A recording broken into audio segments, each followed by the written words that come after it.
नमस्कार दोस्तों, स्वागत है आप सभी का फिर से एक बार हमारे इस YouTube चैनल पर। दोस्तों, गुरुवार का दिन भगवान बृहस्पति को समर्पित माना जाता है। ज्योतिष शास्त्र के मुताबिक जिस व्यक्ति का बृहस्पति बलवान होता है उसके जीवन में कई प्रकार की स्थितियां मजबूत होती चली जाती है। वह शिक्षा के क्षेत्र में मजबूत होता है। उस व्यक्ति को जीवन में कभी भी धन दौलत और पैसे की कमी नहीं होती। उसे हमेशा हर क्षेत्र में, जिस भी क्षेत्र में वह कार्य करता है, सफलता की प्राप्ति होती है। ऐसे व्यक्ति के पास सौंदर्य की भी कमी नहीं होती। चाहे वह चेहरे से इतना ज्यादा सुंदर नहीं होता, लेकिन वह आकर्षक होता है। उसकी ओर लोग आकर्षित होते हैं। उसके अंदर कुछ ऐसी चीजें मौजूद होती है जो लोगों को अनायास ही उसकी ओर खींच देता है।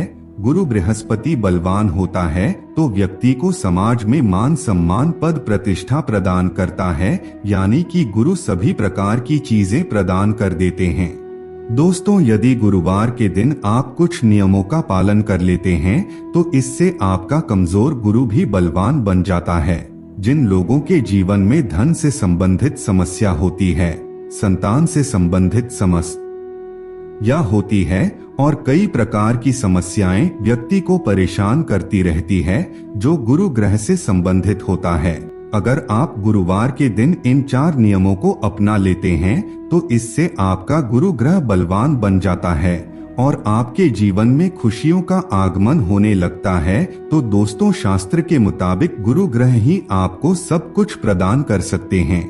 तो ऐसे में आज का यह वीडियो आपके लिए बेहद ही महत्वपूर्ण साबित होगा, इसलिए वीडियो में अंत तक बने रहिए और चैनल पर पहली बार आए हैं तो चैनल को सब्सक्राइब करके बेल नोटिफिकेशन को ऑन पर सिलेक्ट कर ले, जिससे आपको समय समय पर इसी प्रकार के महत्वपूर्ण जानकारी प्राप्त होती रहे। तो चलिए फिर शुरुआत करते हैं। दोस्तों, जब आप जन्म लेते हैं तब आपके माता पिता आपके प्रथम गुरु माने जाते हैं। माता पिता के माध्यम से ही आप चलना सीखते हैं, बोलना सीखते हैं, खाना सीखते हैं, यानी कि जो मुख्य बातें होती है वह अपने माता पिता से ही आप सीखते हैं।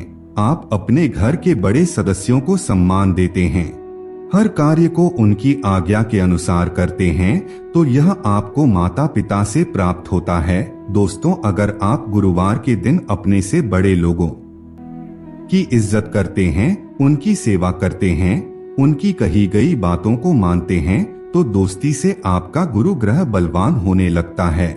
ऐसे ही दोस्तों, आप अपने गुरु को, जिसने आपको प्राथमिक शिक्षा प्रदान की है, उसका सम्मान आपको करना चाहिए। जो भी आपको ज्ञान देता है, जहाँ से भी आपको ज्ञान प्राप्त होता है, वह आपका गुरु होता है, उसका सम्मान आपको करना चाहिए।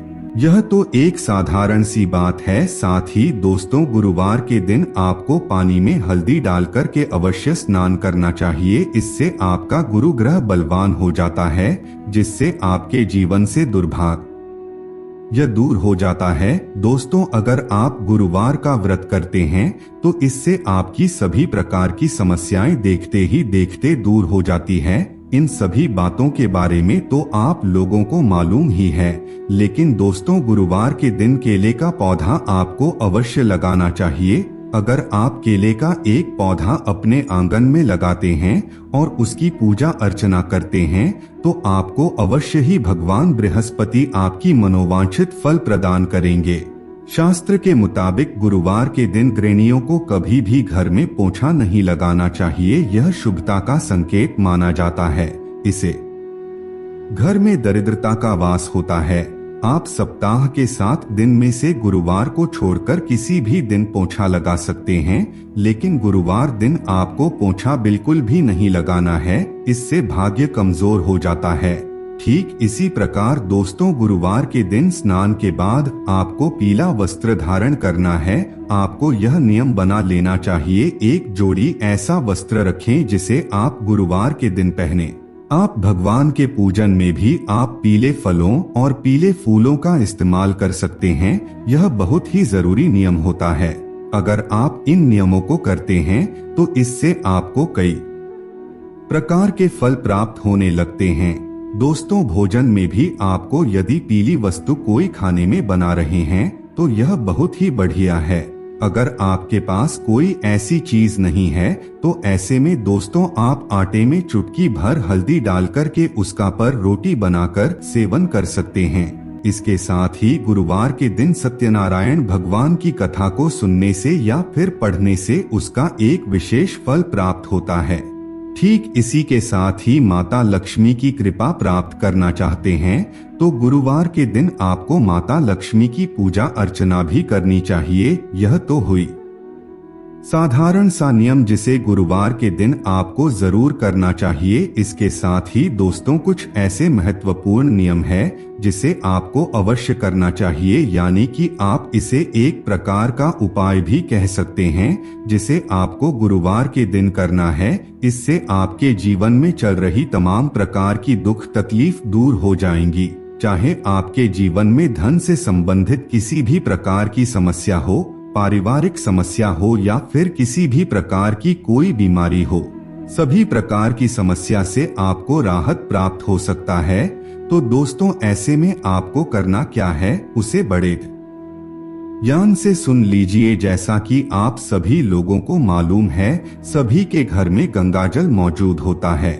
अगर आपके पास नहीं है तो आप बाजार से एक सीसी गंगाजल खरीद कर ले आइए और गुरुवार के दिन स्पेशली रूप से थोड़ा सा गंगाजल लेकर उसमें चुटकी भर हल्दी डालकर अपने पूरे घर में उसका छिड़काव करें। मुख्य दरवाजे पर इस हल्दी से स्वास्तिक का चिन्ह बना दीजिए। अगर आपके परिवार के सदस्य आपका कहा मानते हैं तो हल्दी का तिलक हर सदस्य लगाएं। इससे आपका भाग्य प्रबल और मजबूत होता है। अगर आप गुरुवार के दिन हल्दी का तिलक लगाते हैं और जिससे भी उस दिन आप मिलते हैं वह आपसे इम्प्रेस होता है, आपकी बातों को सुनता है और आपके मुताबिक कार्य भी करने लगता है। इसके साथ ही दोस्तों गुरुवार के दिन विशेष रूप से तुलसी के पौधे और पीपल के वृक्ष का विशेष महत्व माना जाता है। जल में थोड़ा सा गंगा जल मिलाकर उसमें चुटकी भर हल्दी मिलाकर और माँ तुलसी को समर्पित कर दीजिए। इससे आश्चर्यजनक परिणाम आपको प्राप्त होगा। इसके साथ ही पीपल के वृक्ष में आपको जब भी आपको समय मिलता है एक घी का दीपक समक्ष लगाकर थोड़ा सा गंगाजल उसमें हल्दी मिलाकर थोड़ा कच्चा दूध अलग से ले जाइए। पहले कच्चा दूध समर्पित कीजिए। यदि आपके घर में कुछ पीला मिष्ठान नहीं है तो आप गुड़ ला सकते हैं। गुड़ और थोड़े से चने की दाल गलाकर पीपल के वृक्ष में डाल दीजिए। जैसे जैसे चींटियां भक्षण करेंगे आपकी इच्छाएं पूर्ण होने लगेगी।